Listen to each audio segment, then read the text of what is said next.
Hello everyone, welcome back to my channel that is English Field. So today we'll discuss some of the vital points to study place for TGT PGT preparation. आप TGT PGT की preparation कर रहे होंगे और इसमें जो बहुत ही important points हैं कि प्ले को किस तरीके से पढ़ा जाए ताकि जो भी क्वेश्चंस आपके एग्जाम में आते हैं उनको आप रटे बिना अच्छे से समझ के उनका आंसर दे सको, क्योंकि क्वेश्चन का पैटर्न एग्जाम में हमेशा सेम नहीं रहता है। आंसर सेम रहता है बट पैटर्न चेंज होता है। तो वो प्रिपरेशन आप कैसे करेंगे, कौन कौन से ऐसे पॉइंट्स हैं जिनको आपको ध्यान में रखना चाहिए, किस सीरीज से आपको वो पैटर्न फॉलो करना चाहिए और एक कंप्लीट स्टडी आप सारे प्लेस की, सारे राइटर्स की कर सकें। So let's see the important points. Study the overview of play first.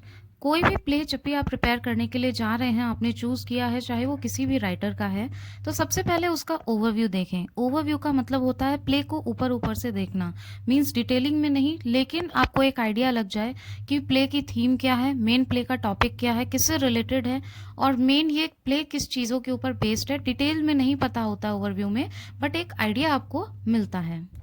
Now next point is you should find out the list of important characters or you can say leading characters।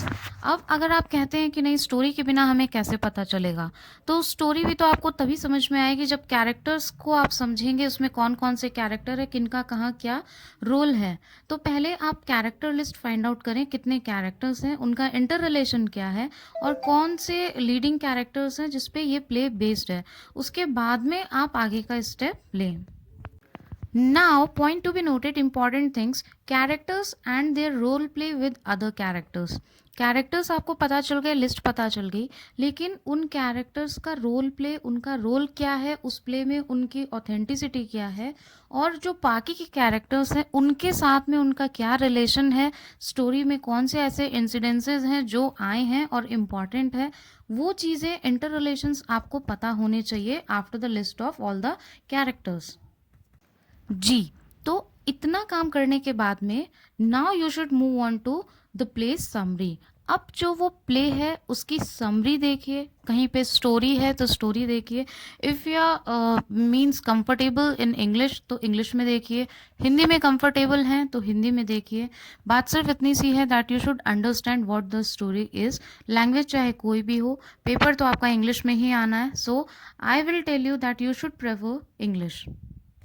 Well for your understanding, खुद के समझने के लिए कोई भी tips, कोई भी tricks, कोई भी मेथड्स आप अपनाओ, उससे कोई भी प्रॉब्लम नहीं है, आपको समझ में आना चाहिए।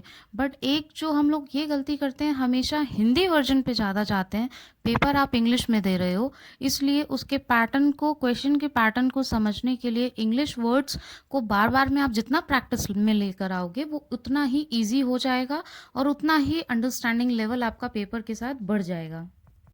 Now, most important thing is note down the relationship between characters in the play while you study।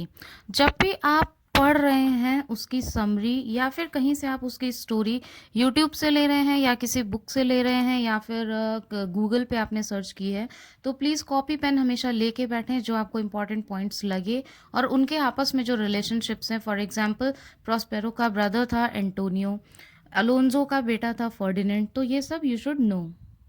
इससे आपको डबल बेनिफिट होगा। पहला, व्हेन यू स्टार्ट राइटिंग, खुद से आप जब कुछ लिखते हो तो वो एक आपके सबकॉन्शियस माइंड में फीड हो जाता है, तो वैसे लर्न हो जाता है। बाकी आपको पूरी प्ले की नॉलेज मिल जाएगी अच्छे से। Now here again very important point that is start studying play act wise and scene wise. आपको जो प्ले है, ये मैं बिल्कुल भी नहीं बोलूँगी, अगर सब आपको बता रहे हैं ये मेथड, तो this is a very wrong method.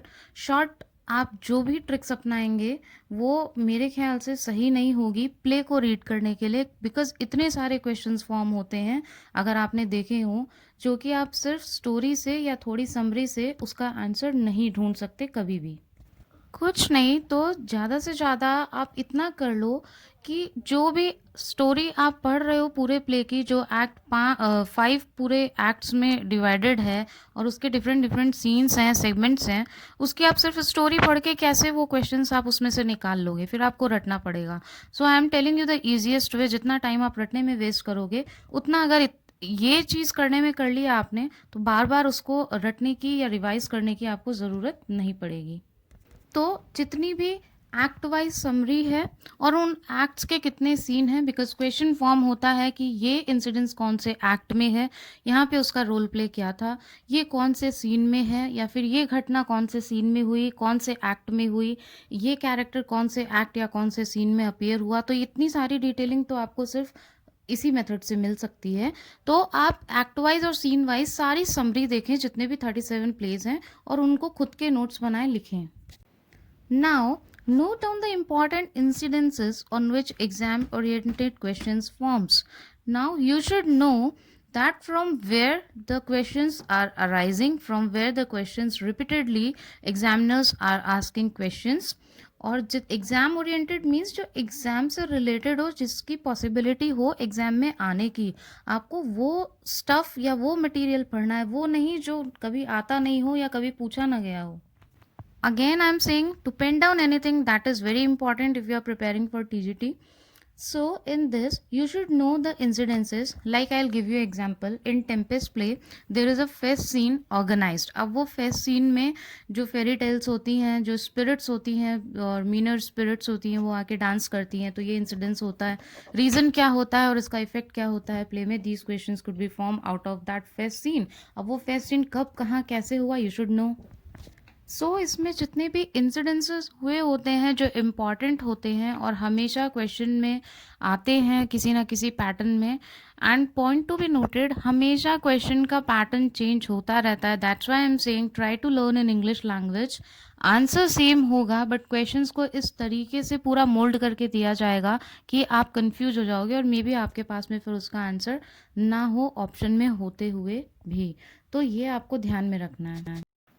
So friends, these were some of the point along with my experience. Experience really matters क्योंकि आपने जो गलतियाँ की होती है उससे आपको बहुत कुछ सीखने को मिलता है और आप उससे रिलेट करके किसी और को अपना एक्सपीरियंस शेयर कर सकते हो। So I'll tell you that these are the very important points. अगर आप प्रिपरेशन करना चाहते हो अच्छे से, एक बार प्रिपरेशन करो बट कंप्लीट प्रिपरेशन करो। इसके बारे में मेरी वीडियो भी है, what are the important points to hit your target, तो इसको आप देखना, आई बटन में दे दूंगी मैं। Start your target in this way and hit your target. You can achieve your good result in first attempt अगर आप इन सारे पॉइंट्स को फॉलो कर सकते हो। स्ट्रैटेजी पे भी एक वीडियो है इसमें मेरा चैनल पे। बाकी जितनी भी बायोग्राफीज़ हैं राइटर्स की, जितने नोबल प्राइज़ हैं, वो सारी चीज़ों की एक एक लिस्ट आपको मिल जाएगी। वीडियो शॉर्ट बनाती हूँ बिकॉज आप बोर ना हो और अच्छे से समझ में आए और आप उसको अच्छे से नोट डाउन भी कर सको। For notes you can comment in comment box. If you have any queries और confusions regarding any topic, you are free to comment in comment box, and if you really like and this video is helpful, so please you can comment because it gives encouragement to upload more and more video and to help you and share my knowledge with you all. Thanks for watching. Please subscribe for more videos and new notifications जो आपको regularly मिल जाएंगे, वो आपके benefit के लिए हैं। Thank you so much for your time.